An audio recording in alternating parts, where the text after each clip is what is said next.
Selamat pagi semuanya. Assalamualaikum warahmatullahi wabarakatuh. Berjumpa lagi di forum grup diskusi di pertemuan 7.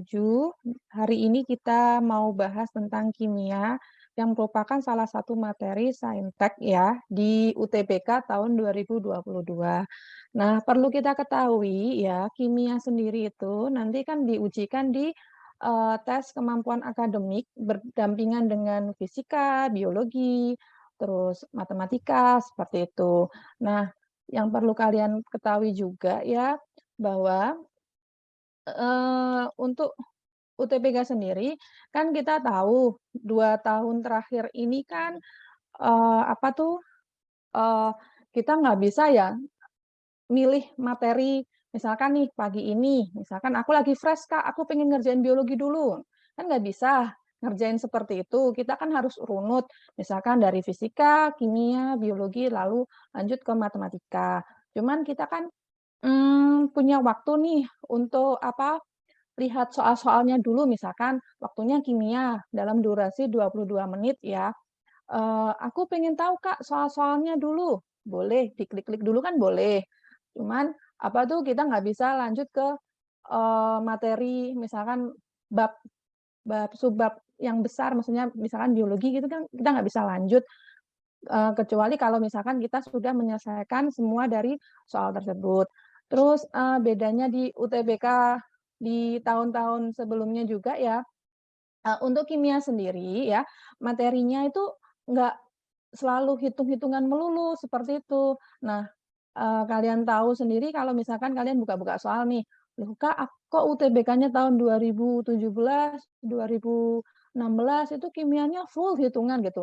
Nah, untuk UTBK tahun 2 tahun ini konsep kok ada perhitungan, ada konsep, seperti itu. Ya memang ya, jadi, si pembuat soal itu dia itu, ingin ngecek nih pemahaman kalian. Kalian tuh misalkan jago nih ngitung kimia, cuman kalau misalkan di soalnya itu berupa kalimat gitu, pengertian misalkan delta H ketemu min 300, terus di pilihannya melepaskan kalor, menerima kalor, apa sih arti min itu? Nah, jadi si pembuat soal itu ingin tahu nih, sejauh mana kalian itu memahami ya, memahami apa tuh, konsepnya, arti dari, angka-angka tersebut, seperti itu ya. Jadi nanti juga saya akan share tentang tips and trick juga ya, cara mengerjakan kimia.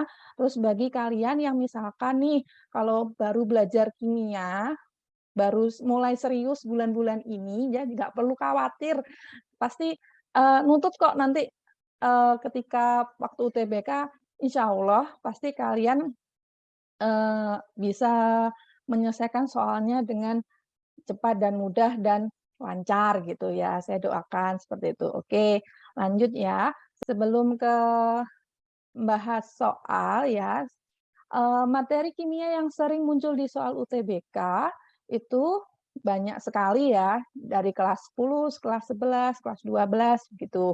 Oke, dimulai dari struktur atom seperti itu, ikatan kimia, stoikiometri, termokimia, laju reaksi, kesetimbangan, asam basa, sifat koligatif larutan, sel elektrokimia, dan senyawa organik.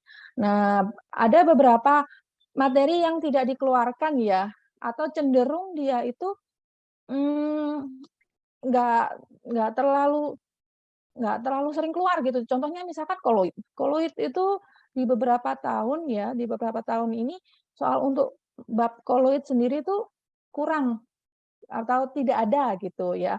Terus, bedanya sama UTBK tahun ini dibandingkan tahun sebelumnya ya, misalkan 2 tahun yang lalu ya, dulu kan soalnya kimia kan ada 20 soal nih, satu bab itu bisa, eee, dua 2 soal gitu. Kalau kalau saya prediksi ya, 2 tahun terakhir ini itu satu bab itu 1 soal gitu ya. Jadi hampir, semua materi yang kalian pelajari di sekolah itu ada ya, muncul di soal UTBK. Nah, Untuk soal yang radioaktif ya, misalkan bab tentang radioaktif, untuk materi kimia di kurikulum 2013 untuk radioaktif itu sudah masuk di fisika gitu. Jadi, kurang atau tidak dimunculkan di materi UTBK 2 tahun terakhir ini. Jadi, untuk, "Kak, aku perlu nggak belajar tentang, koloid sama apa tuh, waktu paruh," gitu, "waktu paruhnya untuk zat radioaktif," gitu, itu nggak perlu ya, karena, eee, kalau saya analisis 2 3 tahun terakhir ini nggak ada soal itu. Oke, lanjut ya. Oke, ke tips and triknya. Jadi gini, karena di soal kimia itu kan ada 15 soal, terus waktunya kan 22 menit, ya 22 menit koma sekian gitu. Jadi intinya kan kalian harus menyelesaikan satu soal itu durasinya itu kan, maksimal nggak nyampe 2 menit ya gitu. Jadi, "Kak, gimana nih aku ngerjain soal kimia biar supaya aku nggak panik nih." Biasanya tuh kalau aku tuh ujian tuh panik lihat waktu. Nah, untuk menghadapi kepanikan seperti itu ya, jadi kalian tuh bisa untuk, menggunakan tips dan trik ini ya. Ini yang sering kali saya share ke anak-anak ya, ke siswa-siswa saya ya juga gitu. Jadi yang pertama kali yang kamu lakukan ketika kamu mengerjakan soal itu, yang pertama kamu tuh cek aja dulu, ngeklik soalnya dulu gitu loh. Misalkan kimia nih, mulainya soalnya itu dari soal nomor 16 sampai 30 ya, kamu klik-klik dulu aja, yang sekiranya itu mudah, itu kerjain dulu.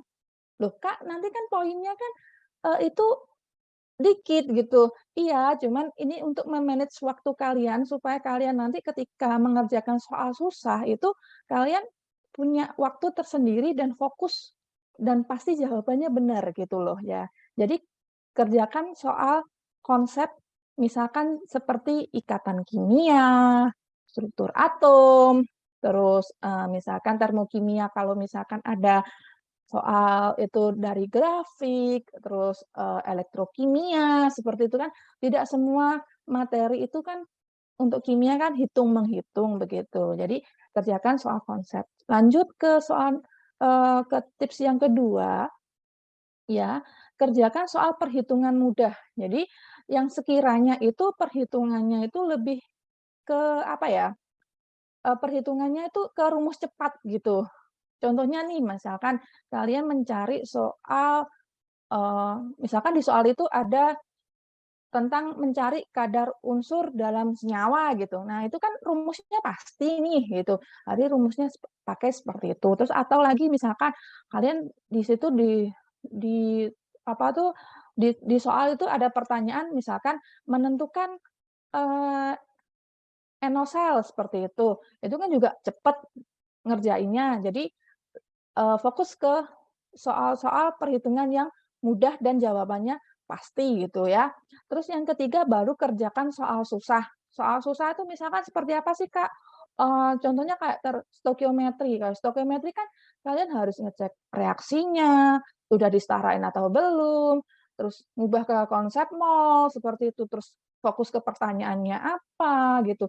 Jadi ini butuh waktu ya. Jadi ini butuh waktu dan menghitung cepat juga gitu. Jadi, kalau misalkan kalian itu mengerjakan soal susah, terus kalian nggak ketemu jawabannya, biasanya kan kalian, "Aduh aduh Kak, aku, apa nih, aduh sebel banget ini, aku pusing, mau ngerjain soal berikutnya tuh udah mood-nya tuh udah hilang," gitu.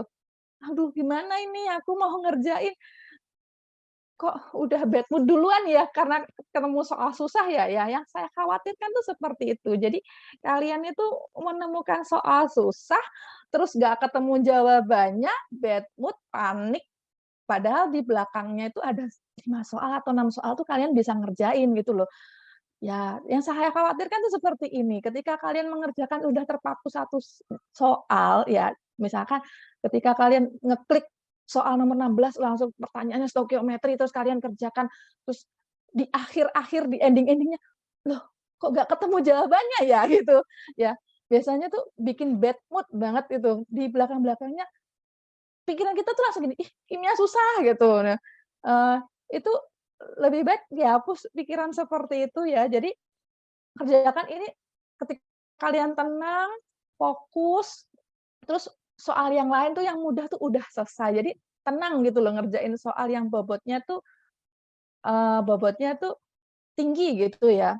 Kenapa? Karena kalau menghitung stokiometri itu pasti kalian tuh tidak hanya satu step, 2 step, bisa 3 step gitu. Nah, jadi kesimpulannya jangan terpaku pada satu soal ya. Kalau misalkan soal itu sudah kalian kerjakan terus nggak ketemu jawabannya ya, terus skip aja. Kalau ragu skip aja.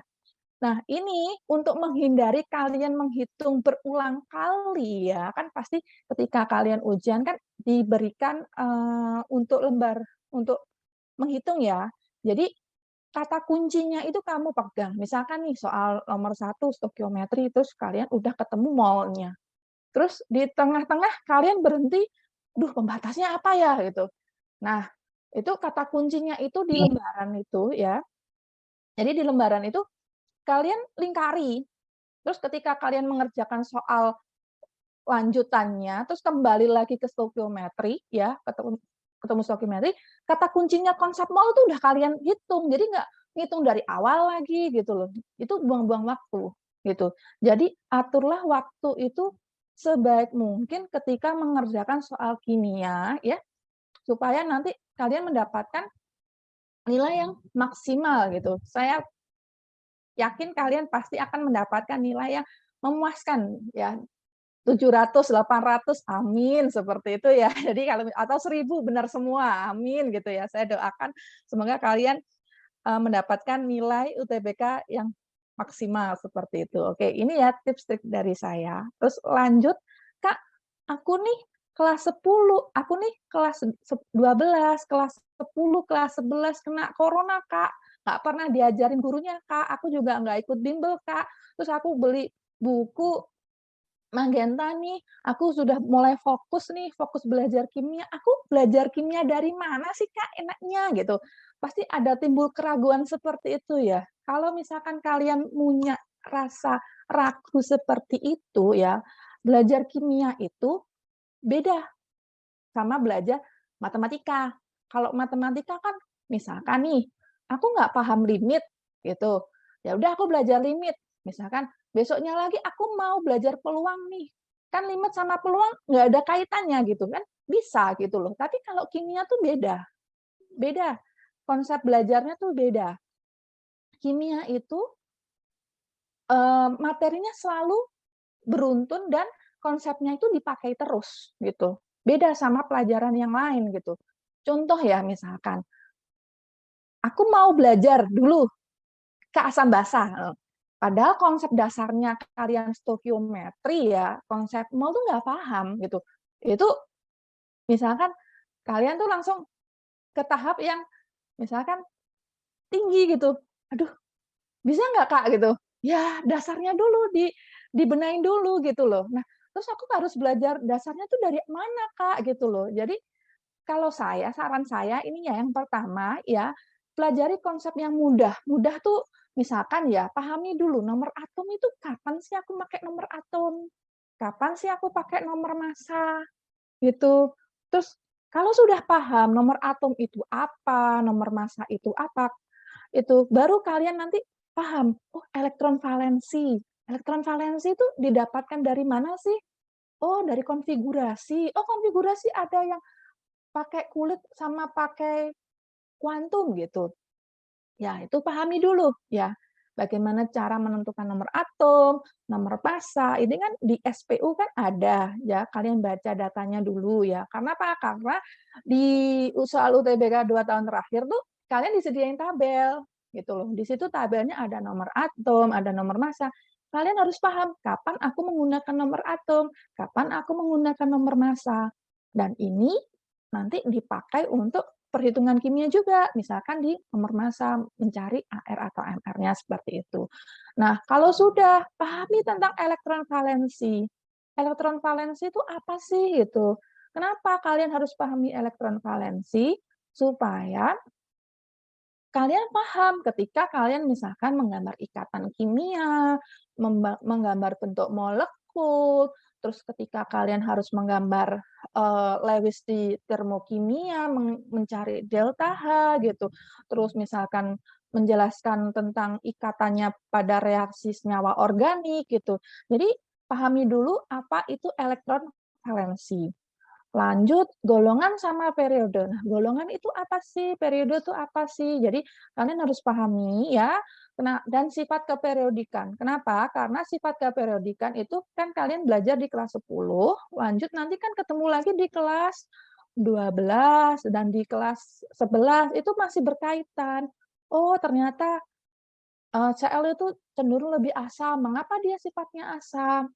Dibandingkan dengan senyawa lain seperti itu. Dari sifat keperiodikan seperti jari-jari, energi ionisasi, afinitas, seperti itu kalian pahami dulu dan uh, hafal konsepnya ini ya. Terus setelah itu kalau misalkan kalian mengerti ya, baru lanjut ke konsep mol. Konsep mol itu maksudnya itu adalah rumus-rumus yang digunakan ketika kalian itu mencari apa ya, mencari mol, misalkan di soal ada gram, pasti nanti kaitannya tentang mol lagi gitu. Bagaimana mengubah satuan mol itu dari gram, misalkan konsentrasinya diketahui, terus atau misalkan apa tuh, misalkan suhunya diketahui, mencari mol tuh bagaimana. Nah, ini konsep mol rumusnya harus hafal di luar kepala, banyak-banyak latihan. Kalau misalkan aku susah untuk ngafal, kalau susah untuk ngafal, banyak latihan untuk konsep mol yang dasar dulu ya, mengubah satuan mol itu dari data-data yang diketahui. Kalau sudah ya, untuk konsep mudah ini sudah kalian pahami, baru belajar menyetarakan reaksi kimia dengan cepat. Maksudnya di sini adalah biasanya nih, kadang di soal tuh ada reaksi kimia. Nah, terkadang si pembuat soal itu tidak apa tuh memberikan keterangan apakah reaksi ini tuh udah setara atau belum gitu. Nah, kalau misalkan reaksinya belum setara atau belum setara tuh taunya dari mana, Kak? Ya dicek jumlah atom kiri dan kanannya gitu. Kenapa kalian harus bisa menyetarakan gini? Gini, jadi kalau kimia itu ya atasnya salah, kamu lupa tidak menyetarakan reaksi, bawahnya salah gitu. Contoh nih misalkan, aku udah ketemu molnya, Kak. Udah ketemu reaksi pembatasnya, Kak. Udah ketemu apa yang ditanyakan di soal, Kak. Terus dicek, loh ternyata belum setara. Ya udah, semua akhirnya hitung ulang lagi gitu ya. Jadi ketika ada soal reaksi kimia, hal yang pertama kami lakukan itu adalah yang pertama adalah cek reaksinya dulu, setara atau tidak gitu. Ya, jadi seperti itu. Oke, lanjut ke latihan konsep mol. Nah, latihan konsep mol di sini maksudnya ketika di soal ada reaksi kimia, ya, lalu kalian itu eh, di soal itu diketahui masanya Kak, masanya diketahui. Oh, terus konsentrasinya diketahui Kak. Apa yang aku lakukan untuk step berikutnya? Jadi kalian gabungkan konsepnya untuk konsep mol ini dengan reaksi pembatas ya. Apa sih reaksi pembatas gitu?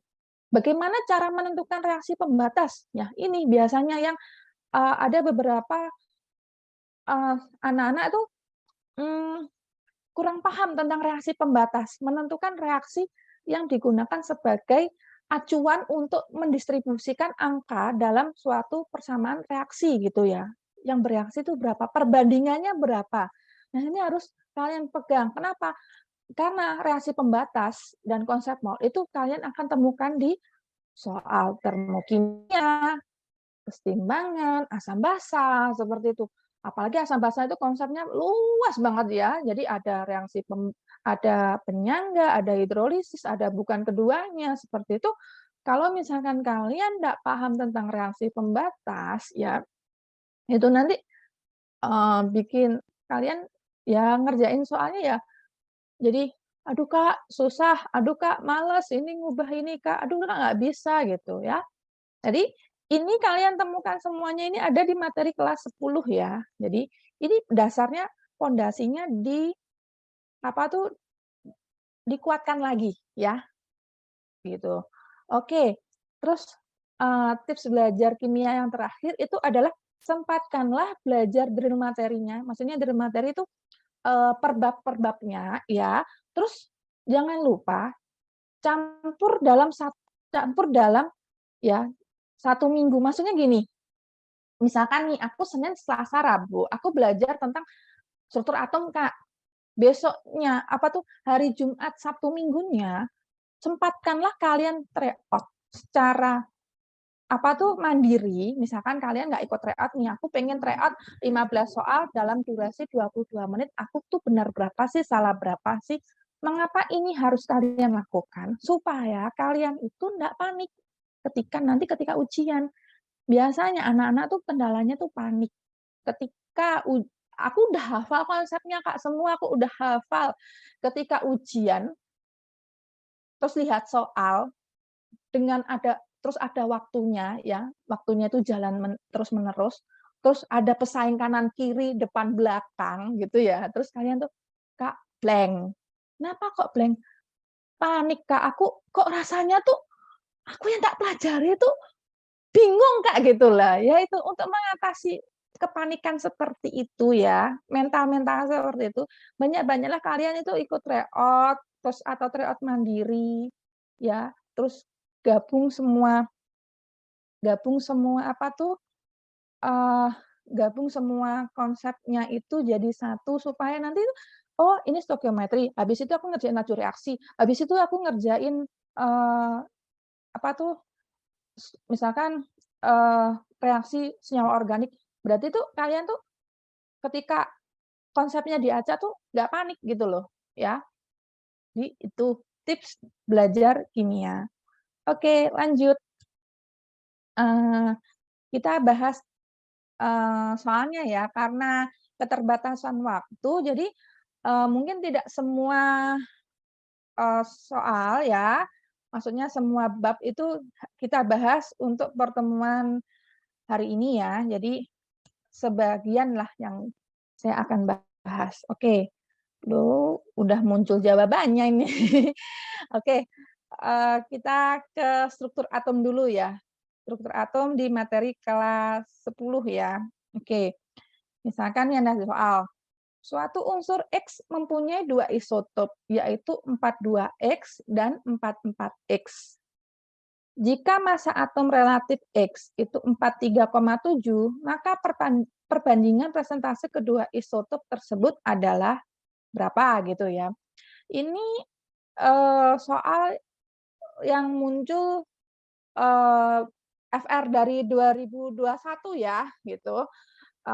Ada beberapa tipe soalnya ya, salah satunya ini ya, perbandingan kedua isotop. Nah, caranya untuk mengerjakan ini bagaimana, Kak? Jadi pahami dulu ya, massa atom relatif ya, massa atom relatif, bentar. Jadi massa atom relatif itu adalah rata-rata dari beberapa isotop yang ada di alam, ya. Rata-rata banyak isotop. Isotop itu enggak hanya 2 jenis saja, bisa lebih gitu ya. Nah, rata-ratanya kita dapatkan nilainya 43,7. Terus yang ditanyakan adalah berapa perbandingan isotop antara 42 sama 44 ya. Jadi kita menggunakan rumus ya,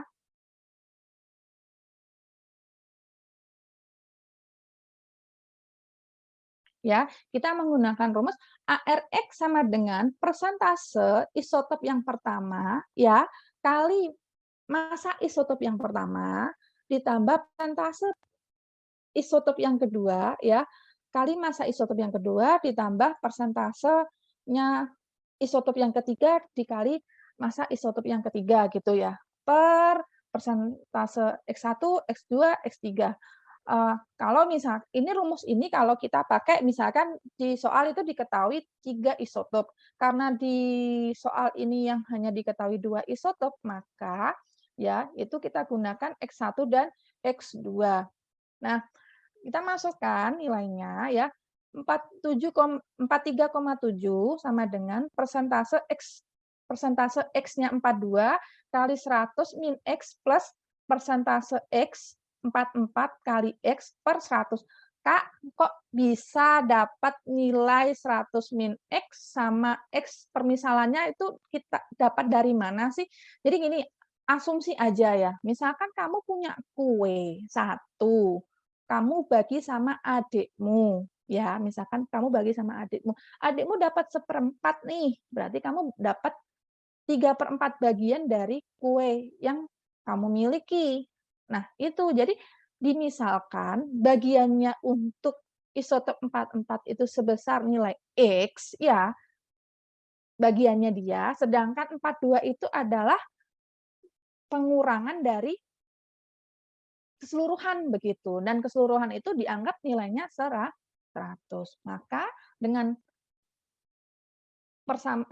perhitungan seperti ini kita dapatkan X-nya itu sebesar 85%. Nah, X sendiri itu punyanya siapa? X sendiri itu punyanya isotop 44, sedangkan 42 itu sisanya dari 100 dikurangi 85. Karena pertanyaannya adalah perbandingan persentase, maka ya perbandingannya adalah 15 dibanding 85, seperti itu ya.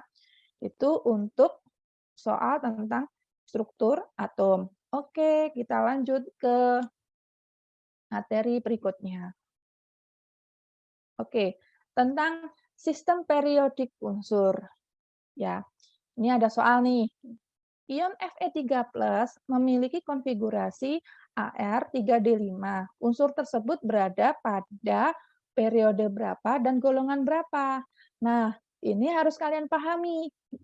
Golongan dan periode ya di tabel SPU itu semuanya itu dalam keadaan netral. Artinya dia tidak bermuatan positif maupun negatif.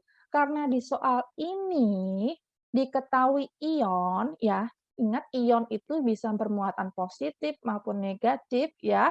Ionnya ini adalah Fe3+, arti dari 3+ itu adalah melepaskan elektronnya ya.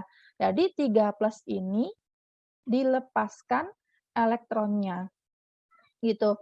Nah, untuk mengetahui golongan sama periode ya, diingat lagi ya, harus dalam keadaan netral. 3+ yang dilepaskan tadi, kamu bawa lagi elektronnya itu ke konfigurasi netralnya gitu. Nah, kalau misalkan kalian udah hafal ya konfigurasi untuk kuantum ya, setelah AR itu tidak langsung 3D, harusnya apa? 4S. 4S2, 3D, baru 4P gitu. Nah, karena ini yang diminta adalah golongan dan periode dan harus dalam keadaan netral, jadi 3 elektronnya itu kamu balikkan lagi ke 4S. Sebanyak berapa, Kak? Sebanyak 2. Mengapa sebanyak 2? Karena S hanya mampu mengisi 2 elektron, gitu. Nah, terus 1 elektronnya harus aku isi ke mana, Kak? Harus kamu isi ke D, yaitu 3D6. Kenapa? Karena D itu elektronnya itu maksimalnya 10. Nah, kalau sudah kamu tahu konfigurasinya secara netralnya atom Fe-nya, baru kamu bisa ya menentukan golongan sama periodenya. Kak, golongan berapa, Kak? Golongannya karena terakhirnya ini adalah D ya. Jadi D ini kamu jumlah sama S. Jadi kalau terakhirnya D itu dijumlah sama S ya. Jadi 6 tambah 2 hasilnya 8. Berarti ini golongan 8B. B-nya tahu dari mana, Kak? B-nya itu tahu dari karena elektron terakhirnya ada di D. Kalau terakhirnya di S gimana, Kak? Kalau terakhirnya di S berarti dia itu blok A, gitu ya. Blok A. Blok A itu ada blok S, ada blok P gitu. Ya. Jadi kalian itu jumlahkan ya, kalau terakhirnya itu S, maka itu golongan bisa 1, bisa 2. Kak, kalau terakhirnya P gimana, Kak? Kalau terakhirnya P, maka kamu jumlah dengan S. Misalkan terakhirnya 4P3, maka kamu jumlahkan 3 ditambah 2. Jadi hasilnya 5, berarti golongan 5A gitu.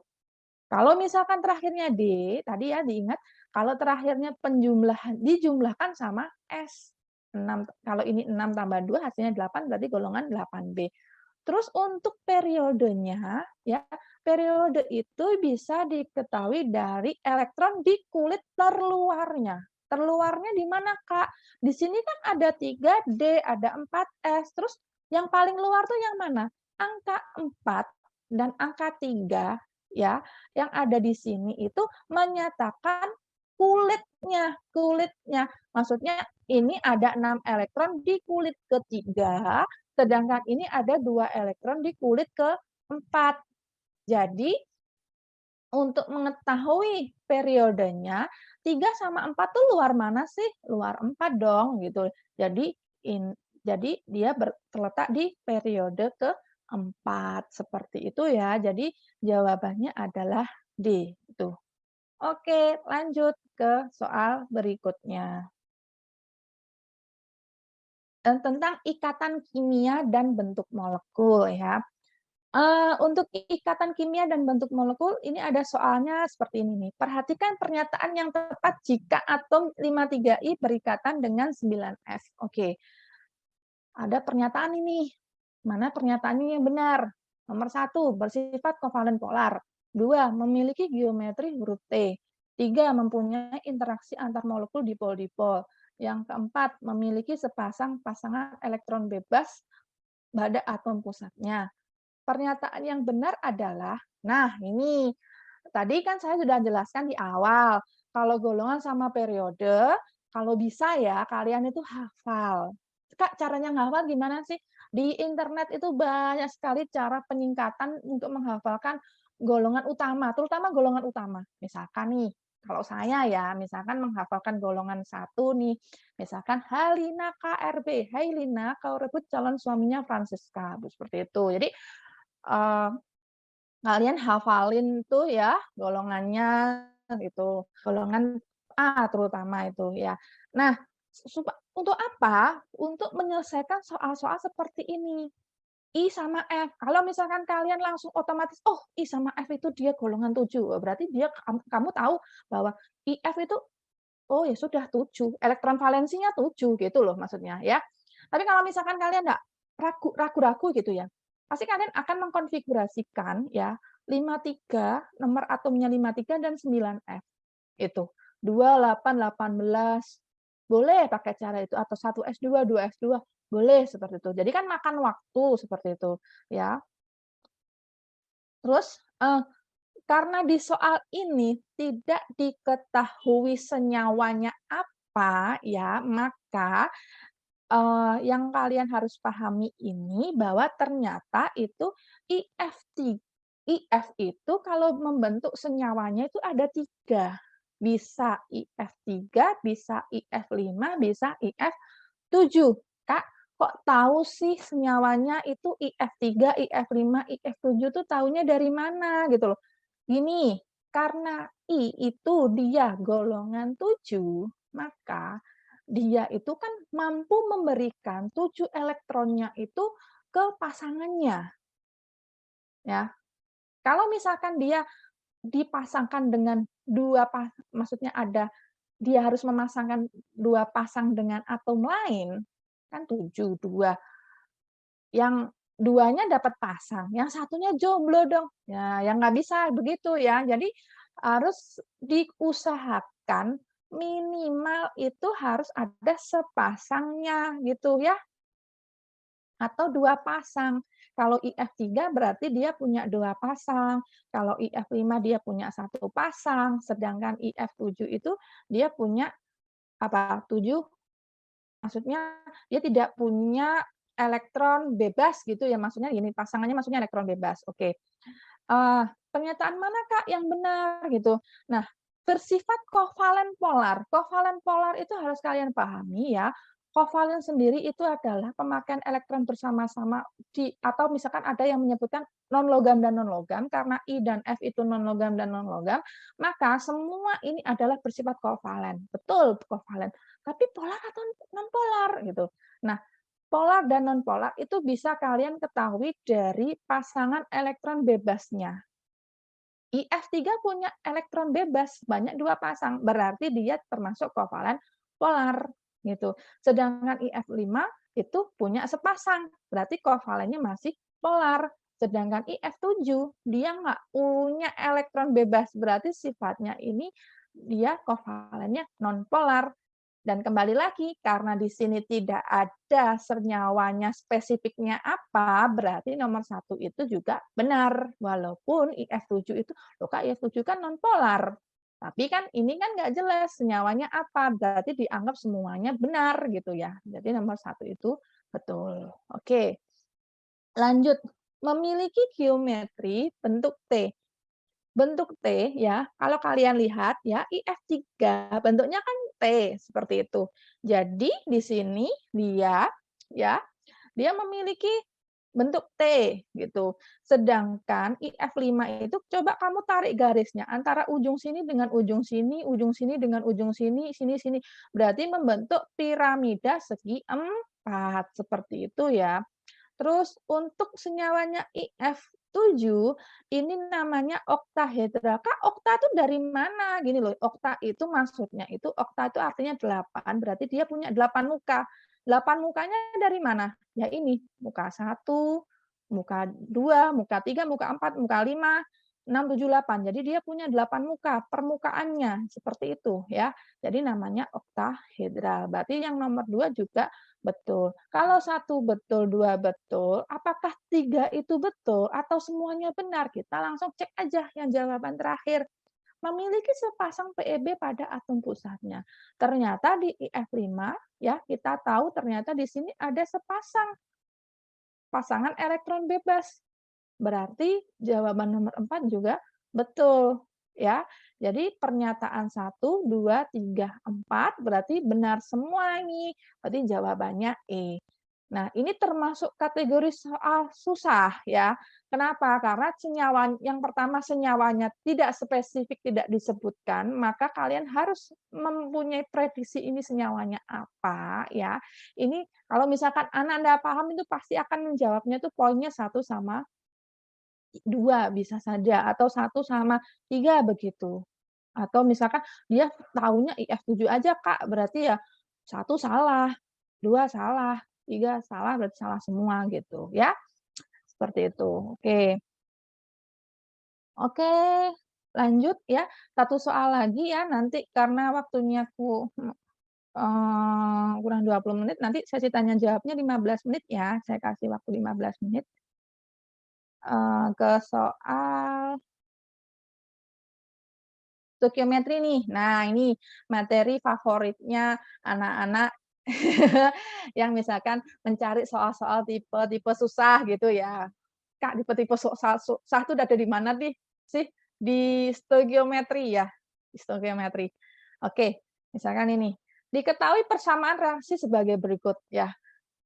Jika gas CO2 yang terbentuk sebanyak 1,2 liter, maka pernyataan di bawah yang benar kecuali, nah ini, aku tadi kan udah bilang, kalau ada reaksi, yang pertama kali yang kamu lakukan adalah melihatnya reaksi ini tuh sudah setara atau belum gitu ya.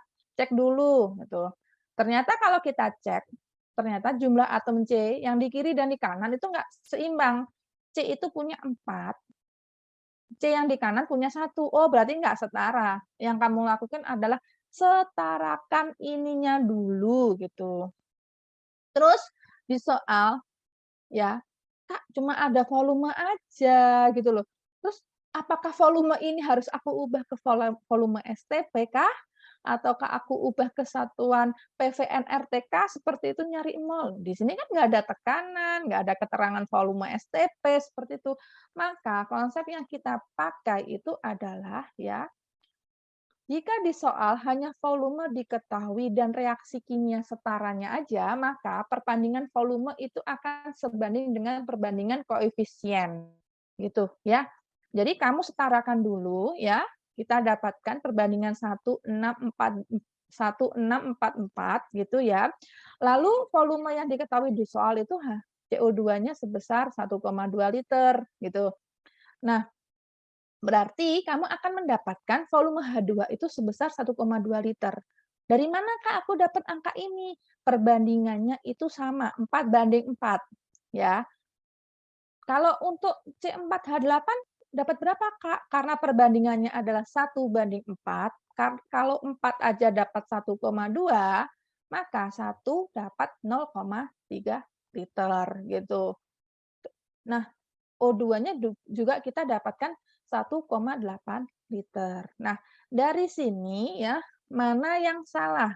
Kembali lagi, volume hidrokarbon yang diperlukan adalah 300 mili hidrokarbon, berarti hidrokarbon itu C4H8. Tadi C4H8-nya itu 0,3 liter, berarti pernyataan A betul. Nah, di sini saya tadi udah nyari ya, jawabannya itu C, coba cek ya. Volume H2O setengah dari volume oksigen, bener nggak ini? Coba. Volume H2O kan ketemunya 1,2 liter, sedangkan O2 itu 1,8 liter. Apakah setengahnya? Bukan ya. Berarti jawaban yang salah adalah C. Begitu.